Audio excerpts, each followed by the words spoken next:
किराए के समझौते केवल 11 महीने के लिए ही क्यों बनाए जाते हैं? किराया समझौता जरूरी है क्योंकि यह किराएदार और मकान मालिक दोनों के हितों की रक्षा करता है। यह सबसे समझदारी भरा कदम है। किराया समझौता क्या है? किराया समझौता एक ऐसा दस्तावेज है जिसमें वे नियम और शर्तें होती है जो संपत्ति का मालिक किसी संपत्ति को किराए पर देते समय निर्दिष्ट करता है।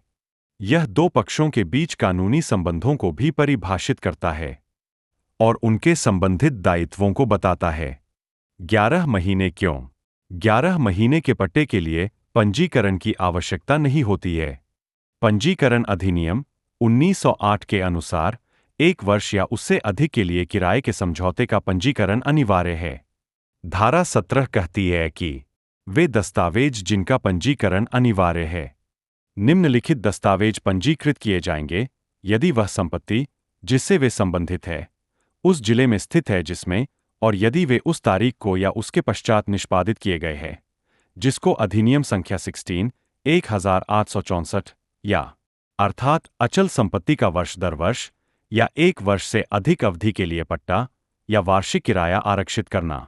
इसके अलावा किराया नियंत्रण अधिनियम के अनुसार 11 महीने के लीज समझौते के निर्माण में शामिल पक्षों को कोई स्टाम्प ड्यूटी या पंजीकरण का भुगतान करने की आवश्यकता नहीं है। किराए के अनुबंध को बढ़ाने का फैसला करते समय वे 100 रुपये के स्टाम्प ड्यूटी पेपर का उपयोग करके आसानी से ऐसे समझौतों को नवीनीकृत कर सकते हैं। 11 महीने के किराए के समझौते में संपत्ति के किराए, रखरखाव, सुरक्षा आदि के कानूनी नियम और शर्तें शामिल होती है। इससे मकान मालिक और किराएदार दोनों को नियम और शर्तों को समझने और उनका पालन करने में मदद मिलती है। इसके अलावा 11 महीने के लिए किराए के समझौते को इसकी समाप्ति तिथि के 30 दिनों के भीतर नवीनीकृत किया जाना चाहिए।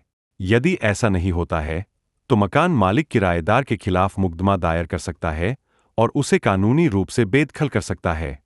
11 महीने के पट्टे के समझौते को नोटरीकृत या पंजीकृत करने की आवश्यकता नहीं है।